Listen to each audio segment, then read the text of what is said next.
I didn't come here by accident. I know you don't like listening to scary stories, but tonight you won't be able to leave. Make yourselves comfortable. Close your eyes if you wish, but don't close them too tightly. He'll start by telling you how it all began, and you'll feel the silence around us tightening, as if the house we're sitting in is listening to every word. It was late. Rain tapped on the roof, and the rare streetlights reflected in the windows like alien eyes. I was heading home along a road I hadn't taken in a long time, the one that cuts through the old forest. The trees there grow too close together, their branches intertwined, and when the wind blows, they whisper words to each other not meant for human ears. I walked slowly because I knew. In the dark, footsteps sound louder, and every noise is an invitation. Suddenly, I noticed a house. It stood right at the forest's edge, solitary, with faded shutters and a door that was slightly ajar. It seemed as if the house was breathing. I don't remember ever seeing it before, but something about it drew my gaze like a magnet. I moved closer and felt a faint sound, like crying. It was thin, almost imperceptible, but in the silence of the night, it grew louder, as if someone was weeping right behind the wall. I pushed the door. It yielded with a soft creak, and the smell of old dust and damp would hit my face. It was dark inside, but a single light was burning in the corner lamp, dim as a breath. On a table lay a book, opened in the middle, its pages stirring, though there was no draft in the room. I approached and saw writing on the pages, neat handwriting, but the words were scrambled, as if someone had been writing and immediately erasing, trying to catch a thought that kept slipping away. I read the first line aloud, and at that very moment, the lamp went out. Darkness descended instantly, thick and cold. I felt something touch my hand, not a hand, but a shadow, and my heart leapt. I turned on my phone's flashlight, and the beam pulled a silhouette from the gloom. It was a figure standing by the window, but when I looked up, no one was there. Only marks on the dusty windowsill, fingerprints, as if someone had recently gripped the frame, trying not to fall. I sat on a chair and tried to understand what was happening. The book lay before me, and the pages turned by themselves, stopping at words I couldn't finish reading. They were written in a language I didn't know, but their meaning was clear. Don't look into the hallway. Don't open the door. Don't listen to the footsteps behind you. I laughed a laugh that burst out of me as if to chase away the fear, and immediately heard footsteps. The footsteps were slow, measured, as if someone was walking down a long corridor, and each step echoed in my bones.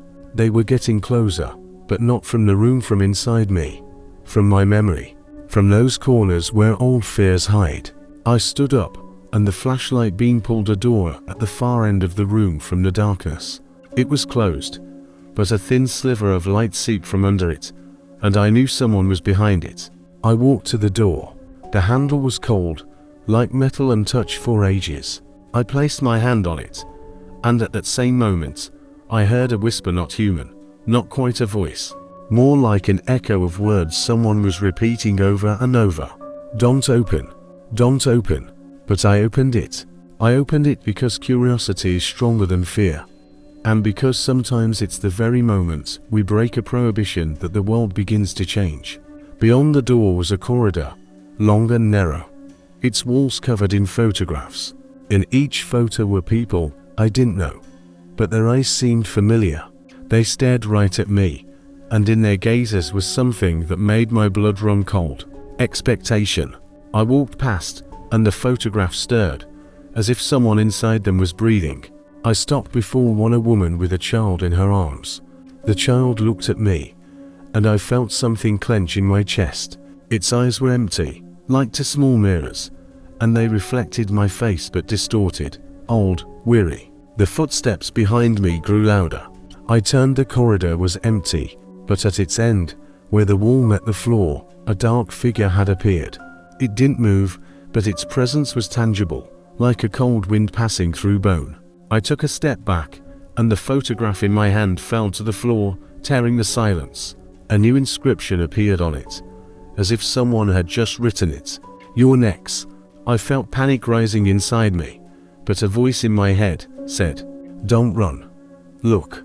I looked. The figure at the end of the corridor began to move, but not with steps. It stretched, like a shadow, reaching toward the walls, the ceiling, the photographs. From its center came a sound, not a scream, but many voices layered over each other, whispering names. My name sounded as if it were being torn from the depths of the earth. I ran. Doors slammed shut behind me on their own, and the house began to change. Floors creaked, walls contracted, and corridors stretched endlessly. I ran, but the footsteps pursued me, not letting me catch my breath. They were close, but when I turned, there was no one, only emptiness and footprints that vanished, as if someone was wiping them away. I found a window and tried to break the glass, but it was like a mirror. It didn't show the street, but the room I was standing in. In the reflection, behind my back, stood the figure, and it raised a hand. I saw a mark on its palm, a circle burned into the skin, and in the center of the circle was an eye.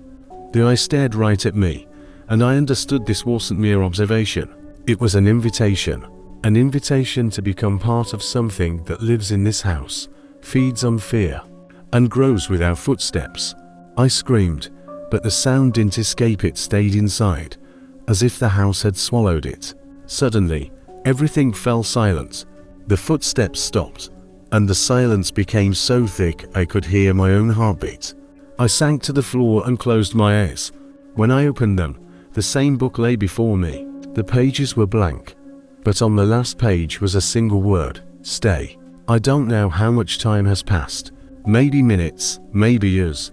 I know only one thing: when the house chooses, it doesn't ask, it takes.